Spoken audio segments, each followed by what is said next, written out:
Amy, let me tell you about a magical place that is so exactly designed to be enclosed space, year-round fun for the whole family that I bet you already know what I'm going to say before I even say the name. Let's say it together on 3. 1, 2, 3. Great Wolf Lodge. You got it, Amy. My kids loved Great Wolf Lodge when we went. You probably already know that it has a huge indoor water park with a wave pool, lazy river, a bunch of massive water slides. But then your pack can hit the other attractions because wait, there's more. Great Wolf Lodge has adventure-packed attractions like Magi Quest, a live-action game kids can play throughout the lodge, plus the Northern Lights Arcade. Spent some quality time there, so your kid who loves the lazy river and your kid who loves fantasy games will both have a great time. Great Wolf Lodge also offers great dining options and complimentary daily events like nightly dance parties, all under one roof. Unpack the car once and you're settled in to have fun. And with 22 lodges across the country, you're always a short drive away from adventure. We've both had such great times at Great Wolf Lodge, so bring your pack together at a lodge near you. Learn more at greatwolf.com and strengthen the pack.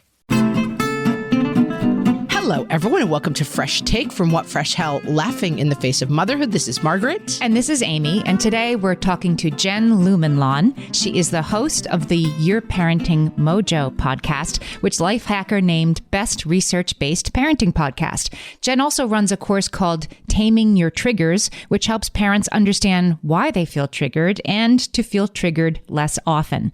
Jen holds a master's in psychology focused on child development and another in education. Welcome, Jen. Thanks. It's so great to be here.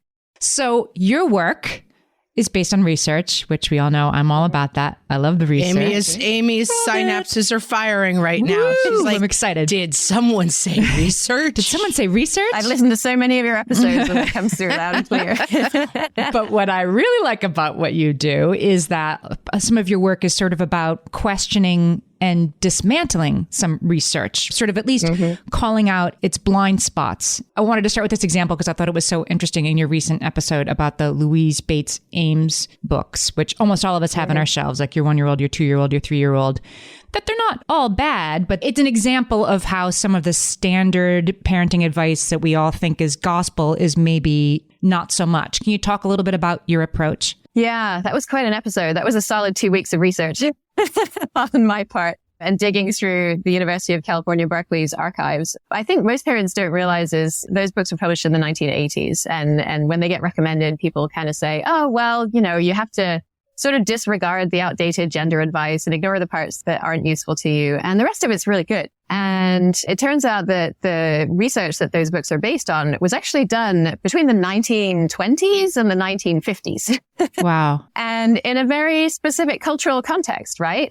Where we had very different views about what it means to be an inclusive society than most of us do right now. And so the person who was doing the research, Dr. Arnold Gassell, that those books are based on, is coming at it from a perspective of we want to understand what the average child is experiencing. Because if we strip out all of the effects of poverty and racism and everything else that some children experience, and we look only at middle-class white children, then we will understand what true natural development is. And then all we have to do is get the poor parents to parent their kids the way that middle-class white parents are doing it. And then everybody will be better off. And to me, that's a really problematic approach. And parents don't realize that when they're looking at these books, that's what they're getting, right? They're getting this parenting advice that's based on research from this period of time that's 100 years ago. It's not something that if we are looking for a society that is truly welcomes everybody and where everybody truly belongs, it's not possible to strip out the problematic gender stuff because that stuff is baked into the very research that those books sit on. And I think that the parents don't really realize that. And my hope is that if we do see that, then we can look at each child and say, what does this child need? Rather than comparing this child with this theoretical middle-class white child from the 1920s that, you know, doesn't exist. Well, and I think that's really important. If I'm listening to this having no familiarity with the topic you're talking about, I might think, oh, I can do that for myself. I can strip out. I understand. I can recognize racism. I can recognize gendered stuff. Yeah. But that your point is that it really gets down into like what kind of child is fundamentally desirable, and that you may not have, and I, let's say, may not have a perfect child who plays quietly. I mean, believe me, we've talked before on the podcast about the idea of the child who sits in the square at preschool being the only test of a good preschool child. And I was 2 for 3 on children who would not sit on the square. And so it's not this lofty sort of political argument that you're making. It's a very practical argument that this sort of parents an imaginary child fundamentally. Absolutely. And that by comparing our child with this imaginary child, we're doing our own child a disservice, because invariably doesn't match up with that. You know, in the episode, I almost liken it to a horoscope. Yes. Where you can look at last week's horoscope and be like, oh yeah, that kind of fits. The horoscope's real. I just have to ignore all these other bits that don't really match. And so they're about as accurate as a horoscope. There's enough there that you can say, oh yeah, that really fits my child. As long as I disregard my child isn't actually doing these other 5 things. And so yes, it does our own child a disservice, and it also does all children a disservice, in my opinion. So in 2022, the CDC actually took crawling off its list of milestones that pediatricians should no longer, there were several things they took off, but the sort of headline one was crawling. We're no longer going to measure for or tell parents that your baby needs to be crawling by in X months, 9 months, or whatever it said. So that's sort of proof that scientific opinion can evolve, can change its mind, and that can be a good thing. Do you think that was a good change? Was that a good removal of a milestone? It does all the time, because what does having that standard do, right? All it does is makes parents worry. Yeah. That my child isn't crawling by this certain age. I looked at a bunch of studies on all kinds of topics, from movement, like what milestones should my child be doing at certain ages related to gross motor development, to potty training. And if you look across the body of research on any of these topics, all you see is disagreement. You see so much disagreement in what even should the stages that the child is going through be, right? If you don't prop a child up to sitting, then the stage where the child sits and then topples over doesn't exist. Because the child can just sit up by themselves and then they don't fall over because they have the ab strength, because they got themselves there. Same with potty training. There's like 27 signs that a child is ready to potty train, and 0 agreement on how many need to be present and which ones need to be present. So if all we have a disagreement, why are we basing so much of what we do around these arbitrary developmental milestones? But let me ask, as a parent of a child who had subtle developmental delays that were hard to pick up, and that I do think some interventions were helpful for getting at an early age, that I was glad we kind of caught this issue of developmental delay when we did, that those markers for picking up on those developmental delays were these kind of textbook milestones. So how do those two ideas meet? Where do they come together? Yeah, I love that you're asking that question. And that's actually something that's very close to home for me at the moment. I discovered through the course of researching podcast episodes that I'm autistic. Wow. Oh. And I had no idea. Nobody had any idea. Because, I'm textbook case of I do well, right? I did well in school. I'm a highly productive, focused individual. There's no reason that anyone ever suspected that I would be autistic. And it turns out I really struggle socially. So if anybody had looked to see, is this child having a hard time, right? Not necessarily comparing me with an average, but is this child having a hard time? And have we tried everything that we can think of to adjust the environment, to shift how we're interacting with this child in our home? And is that helping, right? In my case, it wasn't a sensory thing, but many children have sensory struggles, right? Have we already addressed all of the sensory challenges that our child may be facing? And is the child still struggling? And if so, then we can look to, okay, what else is going on? And to me, the whole concept of a diagnosis is very difficult, because it sort of assumes there's normal, neurotypical people on one hand, and there's non-normal, neurodivergent people on the other hand. When I see it as much more of a continuum, that in some ways I don't struggle at all, in other ways I struggle a lot. And for different people, it'll be completely reversed from the ways that I struggle. And all of that gets lost when there's 2 buckets of people, the neurotypical people and the not neurotypical people. But I really see that the way that we should be looking at this is what is going on for this child, or this child's needs being met. And if we're seeing them struggle, that's a sign that their needs are not being met. And that's where we need to start looking to, what can we do in the home, in our relationships to meet this child's needs more often? If we still can't do that, then that's when we're going to start to look for therapies, interventions, and so on. You know, you had said that my favorite part of those Louise Bates Ames books, and the thing you sort of said, like, this part does kind of hold true, is that your child, switches back and forth between periods of equilibrium and disequilibrium. And these books are sort of like 6 is easy, 7 is hard, and then 8 they're easy again. It's clearly not that simple, but it has, held true in my life. And I found it comforting to read, like, this is supposed to happen. They're going to round the bend and be really hard for 6 months and come back. So it seems to me like that's a milestone. What you're saying is that if there's only disequilibrium, right? If there's never a correction where they are well adjusted, then that's the milestone you're looking for them to sort of return. Yeah. And also, is there sort of general struggle, right? Like, does it always seem hard? So some people don't necessarily go through the cyclical. It's just like it's hard all the time, right? Like, my kid is always hitting me. Well, why is that? That's the real question to ask. When I start working with parents, their first question is, how can I get my child to stop doing this thing that's driving me up the wall? And my first question is, well, why is the child doing this thing that's driving you up the wall? Because that's what we need to work on, not the how to get them to stop. The unmet need that underlies that behavior, that they see the only way that I can express that behavior is to hit you, because I don't have the language or the mental capacity to be able to explain, I'm having a really hard time at school, or I feel like my sibling's getting more than I am and I'm feeling jealous, right? They don't have the capacity to be able to explain that to us, so they hit us instead. I want to talk more about that specific aspect of your work when we get back. We're talking to Jen Lumanlan, and we'll be right back.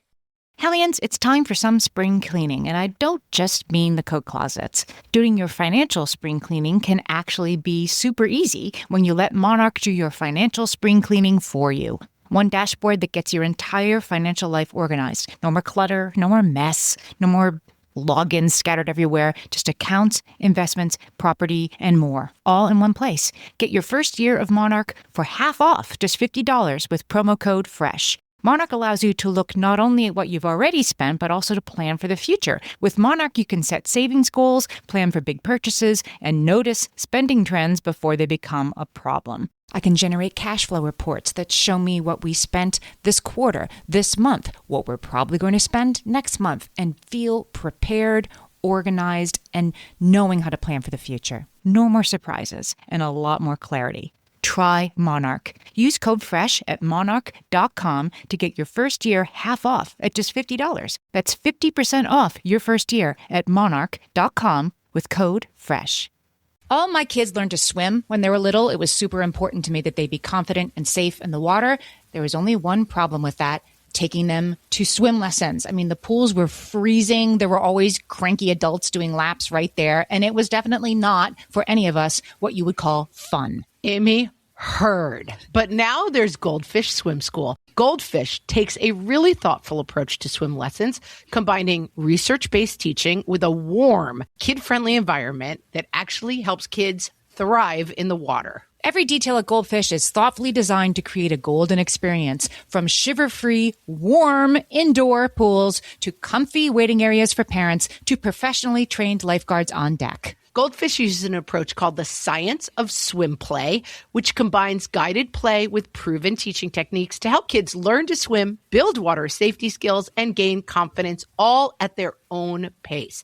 Lessons are designed to meet kids exactly where they're at. If you've been thinking about swim lessons or just wondering where to start, this is a great opportunity. Right now, Goldfish Swim School is offering a waived membership plus your child's first lesson free at participating locations. Just visit goldfishswimschool.com/free to find a location near you and enroll using promo code FREE. That's goldfishswimschool.com/free, promo code FREE. So this idea of behavior is something that we talk a lot about on the podcast, and how to get at what's beneath, what's sort of triggering behavior it's obviously a concept we've discussed and we've mostly heard about as parents. But taking the example of a child who's hitting, it can be hard. And I think it can feel to parents like, I got to add this to my list too. And now I'm getting hit in the face and I have to do this deep exploration, sometimes with a kid who is not very verbal or has trouble communicating their needs. And so for a parent who's facing that kind of situation, where do you start? And how do you start in a way that doesn't feel like I can't do this, which I'm very sympathetic to? Yeah, actually, it's interesting. I'm writing a book at the moment on the intersection of parenting and social justice. And the basic idea is that we have all these social challenges out in the world on one hand, and we're struggling with our children's behavior on the other hand. And it seems like those two things are unrelated, and I see them as intimately related. And the ways that we interact with our children today will shape how they go out into the world. And in the book, I came up with the idea of this needs cupcake. And so when we start thinking about needs, when we start learning about them, we can find lists of needs online. There's usually like 70 things on that list. And it's, how could I possibly know which of these 70 things my child is trying to meet at any one time? Right. And what I realized is that the vast majority of the time, our children are expressing and have very few needs. And so it's very often the same 3 to 5 needs coming up over and over again. And I call that the cherry on top of the cupcake. And so for each child, it's going to be different, but commonly it might be something like autonomy, right? I want to be the one who gets to make decisions over what happens in my life. Connection with the parent. Safety would be another good one. Joy and movement, right? I want to play. And so we're seeing these things come up over and over again. And then underneath the cherry is the frosting. And there's kind of the next 5 needs that they most often have. And underneath that is the cupcake, which is kind of everything else. And so when we're thinking about our child's needs, we don't have to do this in the moment when it's like, my kid's hitting me. What could their need possibly be? We can do this now, today, when right. we're having this is always good, right? Don't do it in the moment. When you're getting hit, you're not talking about the cupcake. No, that's never the time when you're going to figure out anything super productive for the first time. It's very difficult to learn something when you're in a stressful situation. So take a pen and piece of paper and just draw a little cupcake and draw the cherry on top, and just think about what needs is my child most likely trying to meet most often. And then underneath that, what are the next 3 to 5? And then underneath that is all the other possibilities. And from there, we can stick it to the fridge. And in that difficult moment, we can, if we can't remember, we can look at that and say, oh, autonomy. They want to decide. They want to be the one who gets to make this decision. Is there a way I can meet that need and also meet my need for whatever is going on, right? Because that's where I think a lot of parenting advice kind of falls down. It's like, let's meet the child's need, but well, my need just falls by the wayside. No, I see those two things as equally important, and we need to find ways to meet both of our needs. So let's talk about that, because we did an episode about breaking patterns where we talked about trying to do something differently that maybe our parents did with us or even that we've done in the past. And we were sort of discussing. Yeah, I thought that episode was really cool. We discussed in that episode whether we can ever truly change our reaction. The reaction's reaction. You're not going to be able to change that, but you can change your response. You can slip a piece of paper in there. So I want to talk about, I guess, both. How do you put that piece of paper in there? Or is there actually a way for us to start changing our responses? Yeah, I love that slip of paper analogy, because I think that implies a very, very thin space, which seems doable, right? We like doable. We like very doable. Yes. Yeah. So I think that moment is the critical moment, and creating that space where we can breathe, where maybe right now all there's enough space for is the words that are about to come out of my mouth are not going to be helpful, and I can't stop myself from saying them, right? That's where a lot of parents start. Mm-hmm. And then it becomes, okay, I have enough time for a half breath, and then I'm still going to say the thing that I'm going to say.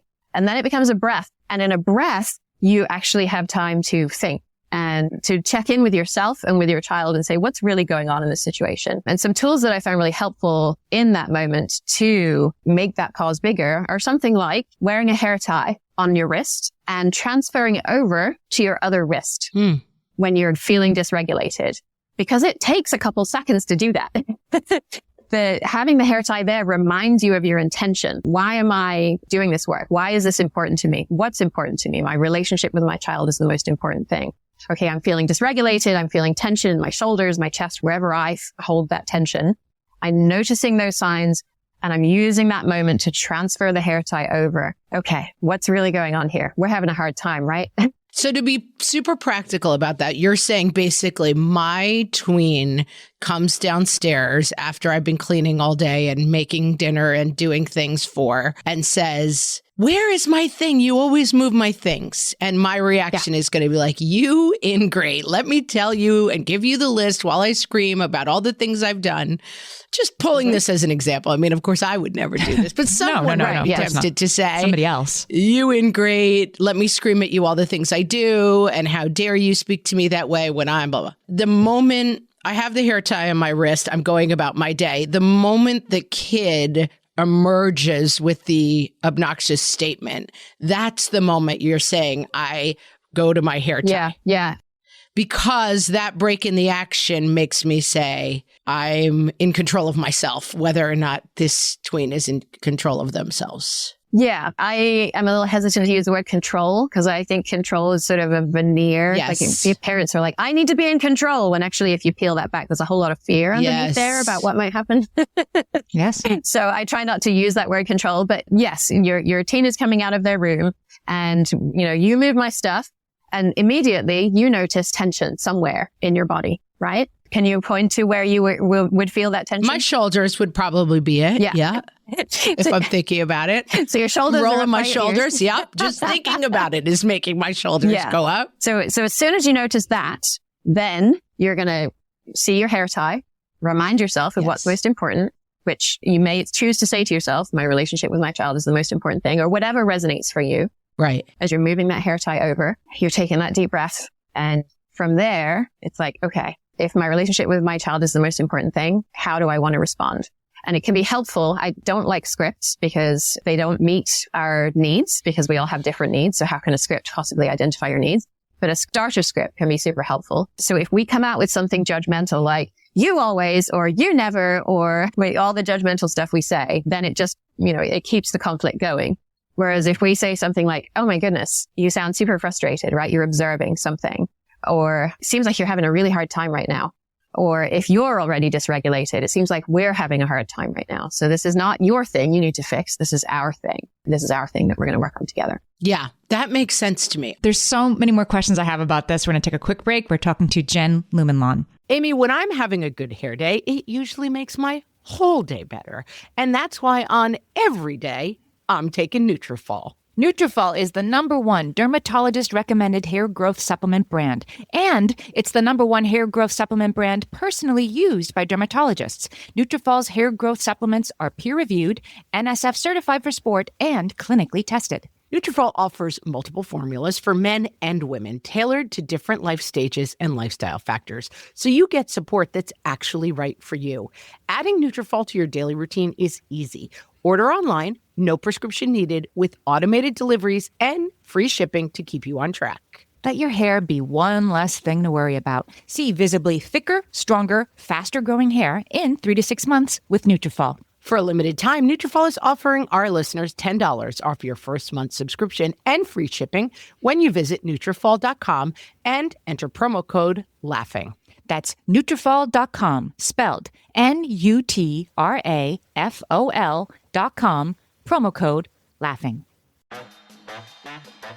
At DSW, we ask the important questions, like, what shoes are you going to wear? Whether you're prepping for wedding season, festival season, or just planning the ultimate vacay, the right shoes can make or break an RSVP. So own the moment. You've got big plans, and we've got just the shoes. At the perfect price, of course. Get ready to get ready with Designer Shoe Warehouse. Head to your DSW store or DSW.com today and let us surprise you. So you're talking about the most important thing is the relationship with the child, which I like that. I'm going to put that with my hair tie. I do wear a hair tie on my wrist all the time because I'm always 10 seconds from You're already halfway there. You're ready. You might want to change its color or something to provide that visual cue that I want to say, I thought you were going to say snap the hair tie on your wrist to like wake yourself up. This is so much less violent. You just move it to the other wrist. Right. It occurs to me, like, because you're saying that the relationship with the kid is paramount, and definitely I try to make that the thing that's paramount. But sometimes when I'm feeling triggered and I want to talk about whether that's really like the right word for this situation, my paramount thing is like, you have to learn that you can't talk to me that way. Like, I need to redistribute the authority around here. Like, you don't get to talk to me like that. I didn't talk to my parents like that, and this will not stand. That becomes most important in my head, which is probably counterproductive to my long-term goal of more peace. What do you say when somebody's goal is, my goal is like, you can't talk to me like that? How do we sort of redirect that? That's not something to do in the moment necessarily. That's a much longer term work to look at where does this stuff come from, right? This stuff comes from hurt that you experienced when you were a child. That if you had ever said something to your parent that your child has just said to you, that was not okay. It was not okay to express your thoughts, your ideas, your opinions. And so when that's the model you grew up with, as soon as your child says that to you, of course it's triggering, right? That is trauma. And when you were alluding to the definitions here, when we say triggered, we're specifically referring to something that reactivates a trauma that we have experienced. We can have a very similar big reaction that isn't triggered by trauma. Maybe we are just super tired and super hungry and we're hungry and all the stuff is happening. We haven't exercised, and we can call that flooding. If it's related to some sort of trauma that we've experienced, then we can call it triggered. So yes, you experience some sort of trauma that is impacting your ability to show up for your child in the way that you want to. And I think that goes back to your pattern breaking episode where you talked about, can we really break these patterns? And you were arguing, I think Margaret was arguing that we can't. And I listened to that and I thought, oh, but I've seen it. I've seen it happen because the parents that I work with usually come to me and say, just give me the knowledge, right? Just give me the little nugget of information that's going to get me to stop feeling triggered and things are going to be better. And that's a cognitive shift. That's a shift that's happening in my brain. But what I see is that parents need a non-cognitive shift, which is a shift that happens in their bodies. And so it's like, I don't just remember to do the right thing, to say the right thing, trot out the right script at the right time. But actually something is different in my body, in the way that I show up in these situations. And that comes from healing the reasons why we feel triggered in the first place, in community with others and processing that in community with others. And all of a sudden it goes from, yes, I know the right thing to do. I can trot it out at the right time to I'm just different in my relationship with my child. Interesting. I think what I was arguing in the episode, and I think there may be overlap in what we're saying to some degree, is that I guess I feel that my triggers, the things that trigger me, and it's not necessarily with my child, it might be with a parent or a sibling or people who I have longstanding patterns with, that the slip of paper for me works really well as an analogy because it's like, that trigger is out of my control. The part of it that's out of my control, I can't change. The fact that someone might comment on my weight, let's say, every time they see me, and that is triggering for me as something I've tried to let go of myself. But I cannot control the fact that people want to greet me by saying, you look like you've lost weight, which I would love for them to stop doing. But that what I need to kind of control about it is that I can't control the input, that I can only control my response, right. I guess. Are you taking it another step that I can somehow rid myself of the phase that I have a feeling about people commenting on my weight? Exactly. Yeah. I'm inserting a step in between those two, right? So yes, you're right. You can't change what somebody else does. You can ask them. you can ask them many, many times. Yes, and sometimes it works and sometimes it does not. And yes, you get to decide how you're going to respond when they say that, right? Am I going to let it send me into a tizzy? Am I going to pass the hairband across, remind myself this is not about me, this is about them? And from there, how am I going to respond to this? And in between those two things is the non-cognitive shift. And an example that I'd love to use is from a parent whose own parent was an alcoholic, right? The parent basically doesn't remember the parent that I worked with, their childhood. And she said, I've been in therapy over this so many times. The therapist is always like, this is about your mother, right? And I'm like, no, it's not. How can this always be about my mother? And she said, I knew I needed to forgive my parent, but I couldn't convince myself to do it. And it was through being in the Taming Your Triggers workshop and seeing hundreds of parents introducing themselves and saying, I'm triggered by this. I'm doing the best I can. I'm at the end of my rope. And all of a sudden she sees her own mom as this struggling 20-something with a whole bunch of unresolved trauma. And she's like, I didn't convince myself to forgive her. I just became forgiveness. That's the non-cognitive shift, right? That's the difference between trying to get somebody to say something different and controlling my response to them. That's the thing that happens in between those that changes the way we show up in that relationship. And so now she's not carrying all the weight of that in every interaction she's having with her own daughter. Yes, she still feels flooded sometimes. Yes, she's not fixed completely. She still feels triggered sometimes. But she is triggered far less often because she has made that non-cognitive shift, which happens in community with other people. It was created in community, in relationships, the trauma was. So it makes sense that it's healed in community with others as well. Yeah, that makes sense to me. So eventually the goal can be to become It's profound stuff. It is profound stuff. And we can move beyond sort of, I mean, I always thought that slip of paper was like, oh, there I go. There's my shoulders. There's the thing. I'm feeling it, right? And just noticing the feeling already sort of cuts its powerfulness in half, right? Like you stand outside it. Which is huge progress. Right. I mean, that's massive. Here I am really being very angry about this, and then re-entering the moment, with half as angry because you noticed you were feeling angry. But you're saying you can eventually maybe go even further to not feel as angry in the first place. Wouldn't that be nice? Right. Yes. Through the non-cognitive shift, which we can't predict how and when it's going to happen. It happens differently for different people. Takes different amounts of time, right? This person happened on day one where they see these introductions being made. For other people, it's when somebody else poses a question and somebody else says, oh yeah, this is like this for me. And then I'm like, wait, that's a trigger for me. And I never realized it before. And so that being in community just kind of speeds up the entire learning process. So it's amazing. I'm just thinking about this as we're talking about it. I think that the shift in behavior, putting the piece of paper between, can inform that shift you're talking about. Because going back to my example, when I first kind of drilled down and did some work on I'm not going to think anymore for the rest of my life about how much I weigh because it's something I spent too much of my life thinking about, and I'm putting that aside. I did that work for myself. But as I trained myself to respond to other people very neutrally about it, it made me feel less hostile towards them also. That informed, I think, the behavior and changing the behavior.